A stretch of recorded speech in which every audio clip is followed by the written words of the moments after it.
Welcome to ഡേസീസ് delights. എനിക്കറിയാം നിങ്ങൾ എല്ലാവരും ഇന്നത്തെ എൻ്റെ സ്പെഷ്യൽ ലൈവിന് വേണ്ടി വെയിറ്റ് ചെയ്യായിരുന്നു എന്ന്. പക്ഷേ ചില അപ്രതീക്ഷിതമായ കാരണങ്ങളാൽ ഇന്ന് എനിക്ക് ലൈവ് വരാൻ പറ്റിയില്ല. പക്ഷേ നാളെ കൃത്യം 3 മണിക്ക് ഉച്ചയ്ക്ക് നമ്മൾ ലൈവ് പോകുന്നതായിരിക്കും. എല്ലാവരും വരണേ. ഡേസി 3 അല്ല 5.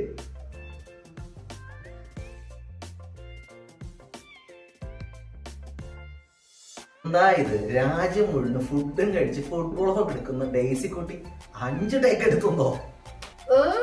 വ്ലോഗ് ഷൂട്ട് ചെയ്യുന്ന സമയത്ത് തന്നെ കേറി വരുന്ന ശീലം മാറില്ല അല്ലേ? പിന്നെ എനിക്ക് 5 ടേക്കിന്റെ ഒരു ആവശ്യമില്ല, എനിക്ക് ഒരു ഒറ്റ ടേക്ക് മതി. അതൊക്കെ ശരി, പക്ഷെ ഇതിപ്പോ ഞാൻ എന്റെ വീട്ടിൽ വരാനും സമയം നോക്കേണ്ട അവസ്ഥയാണല്ലോ ഭാര്യ കൊച്ചേ. അതെ, അതൊക്കെ വിട്, നീ പോയി വേഗം റെഡിയാണ്, നമുക്ക് മീയുടെ പാർട്ടിക്ക് പോകണ്ടേ? അപ്പൊ ഇന്ന് ഫുഡ് പുറത്തുനിന്നല്ലേ? ഇന്ന് ഫുഡ് പുറത്തു നടന്നോ? പാർട്ടി ഉണ്ടെങ്കിലും ഇല്ലെങ്കിലും മിക്കവാറും എന്നും ഫുഡ് പുറത്തുനിന്നാണ് ഐഷാനെ. കല്യാണത്തിന് മുമ്പ് പാലേ തേനെ, കല്യാണം കഴിഞ്ഞപ്പോഴും എന്നെ കുറ്റം പറയാൻ മാത്രമേ ഉള്ളൂ സമയം. ഞാൻ പറഞ്ഞത് സത്യമല്ലേ? മിയ ഡേസിയുടെ ഫ്രണ്ട് അല്ലേ? നീയെ മാത്രല്ല, നീയെ കെട്ടാൻ വന്ന സിദ്ധാന്തം ഞങ്ങളുടെ ഫ്രണ്ടാ. ഞങ്ങൾ 4 പേരും 1ാം ക്ലാസ് തൊട്ട് 10ാം ക്ലാസ് വരെ ഒരുമിച്ചാ പഠിച്ചത്. ഇനി കാരണം നാളെയാണോ? സിദ്ധാർത്ഥ് ഡ്യൂട്ടിയിലാണ്, അവൻ ലേറ്റ് ആവുമെന്ന് മെസ്സേജ് അയച്ചിട്ടുണ്ടാവും. നമ്മുടെ കൂടെ ലേറ്റ് ആയി കഴിഞ്ഞാൽ മിയക്ക് PhD കിട്ടിയ സന്തോഷം ഇല്ലാണ്ടാവും. മാത്രമല്ല അവൾ നമ്മളെ 3 പേരെ ശരിയാക്കും. പിന്നെ ഇഷാനെ എന്നാ നീ വിട്ടോട്ടാ.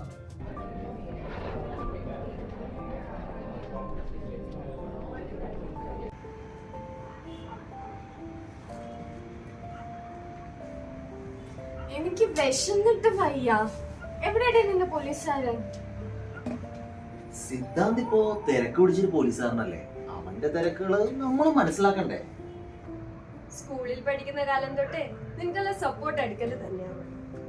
പിന്നെ ഇത്രയും തിരക്കുണ്ടായിരുന്നെങ്കിൽ പറഞ്ഞാ പോരെ എനിക്ക് വരാൻ പറ്റില്ല എന്ന്.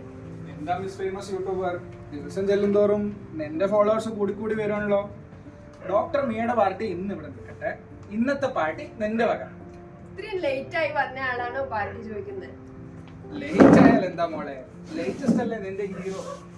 ലേറ്റ് ആയാലും വേണ്ടില്ല, ലേറ്റസ്റ്റ് ആയാലും വേണ്ടില്ല, അതിന് ഫുഡ് ഓർഡർ ചെയ്യാം. എനിക്കാണെങ്കിൽ വിശന്നിട്ട് വയ്യ. അയ്യോ നിന്റെ ഒരു വിശപ്പ്. ഇന്നിപ്പോ ഡോക്ടർ മിയക്ക് PhD കിട്ടിയ പാർട്ടി ആയതുകൊണ്ട് വീട്ടിലത്തെ നല്ല ഫുഡ് മിസ്സായി കാണണേ കിരണേ. അതുമല്ല ഇവള് ഓരോരോ പുതിയ സ്ഥലങ്ങളിൽ പോയി പുതിയ ഐറ്റംസ് ഉണ്ടാക്കി തരുന്ന കാണുമ്പോ അസൂയ തോന്നാറുണ്ട് കിരണേ. അതുമല്ല നല്ല ഫെയിമും പൈസയും പോരെ. വീട്ടിൽ നല്ല ഫുഡ് ഉണ്ടാക്കുന്നു ആര്? ഇവളോ?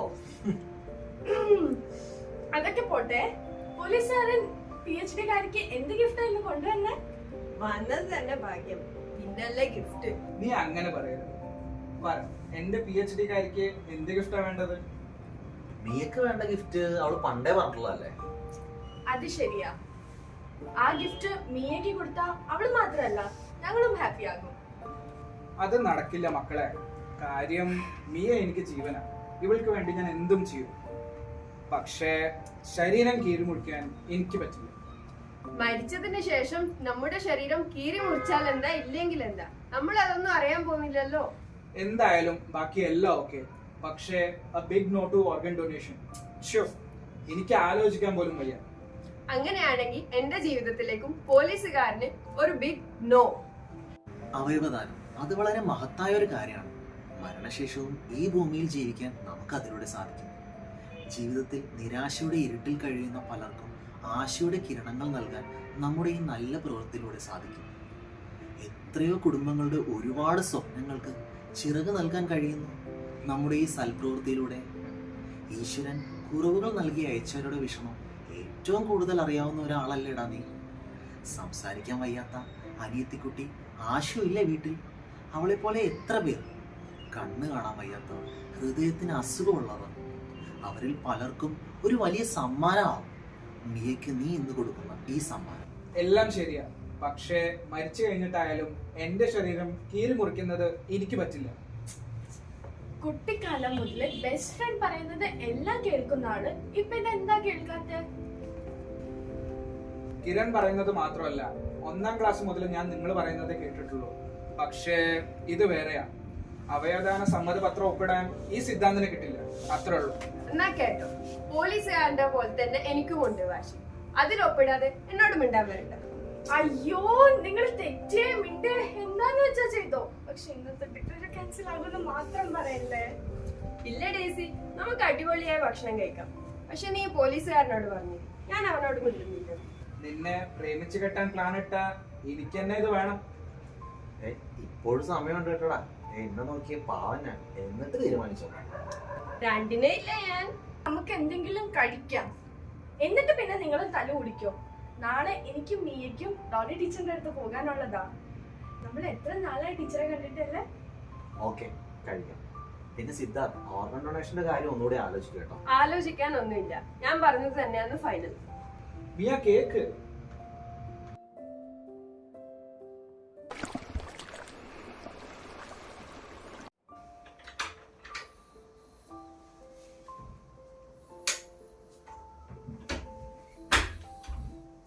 നീ എന്താ ഇത്ര പെട്ടെന്ന് റെഡി ആയിട്ട്?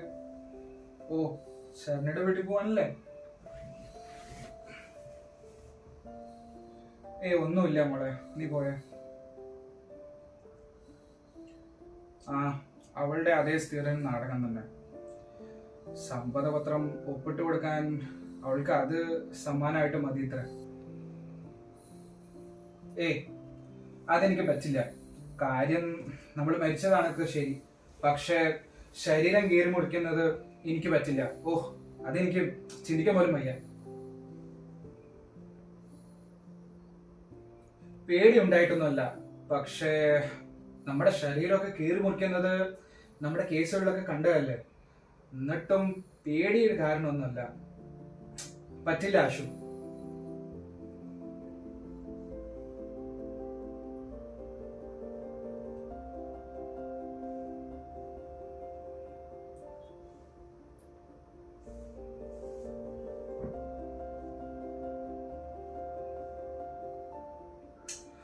ശരി, അതൊക്കെ നമുക്ക് ആലോചിക്കാം. ആദ്യം എന്തെങ്കിലും ഉണ്ടാക്കി കഴിക്കാം. വാ.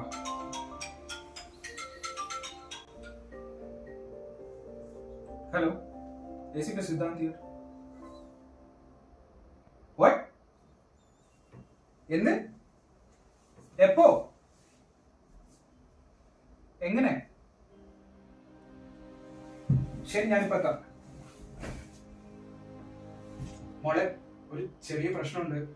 ഡെയ്സിക്കും മിയയ്ക്കും ഒരു ചെറിയ ആക്സിഡന്റ്. ആര് വന്നാലും ഇപ്പോ ഡോറ് തുറക്കരുത്. ഏട്ടൻ അവിടെ പോയിട്ട് വിളിക്കാണ്ടോ.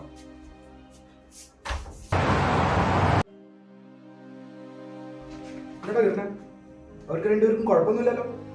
നീ വിഷമിക്കണ്ട, നീ ഓക്കെയാണ്.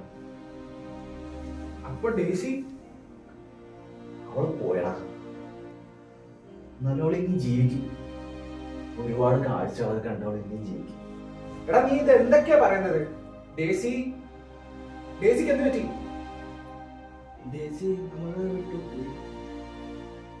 അവള് പോണതിന് മുമ്പ് എന്താ പറഞ്ഞത് നിനക്കറിയോ? ഇഷാൻ, ആ ഫോണിൽ നിന്ന് നോക്ക്. സിദ്ധാന്ത്, എനിക്കെന്തെങ്കിലും പറ്റിയ നീ എന്റെ കിരണിന്റെ കൂടെ ഉണ്ടാവണം. പിന്നെ നിന്റെ അല്ല, നമ്മുടെ മീക്ക് ഞാനൊരു സമ്മാനം കൊടുത്തിട്ടാ പോകുന്നത്. എൻ്റെ ഈ കണ്ണുകൾ അവളിലൂടെ ഞാൻ കാണാൻ ആഗ്രഹിച്ചതെല്ലാം കാണും. പിന്നെ നീയും അവൾ ആഗ്രഹിച്ച സമ്മാനം കൊടുക്കണം. എടാ കിരണേ, ഡെയ്സി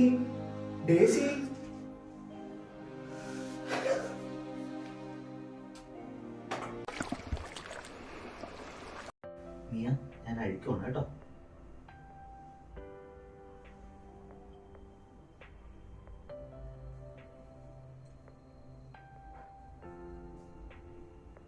കണ്ണടച്ച് വെച്ചോളൂ.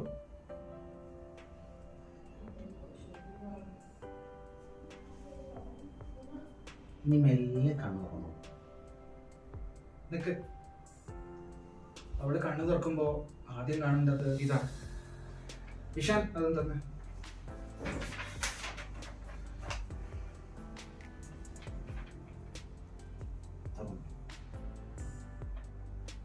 സിദ്ധു, നീ നമ്മുടെ യൂട്യൂബർ എന്റെ കണ്ണു തുറപ്പിച്ചു. എന്നിട്ട് അവളുടെ കണ്ണ് നിനക്ക് തന്ന് അവള് പോയി, നമ്മളെല്ലാരും വിട്ടുപോയി. അരുത്, നമ്മൾ ആരും വിഷമിക്കരുത്.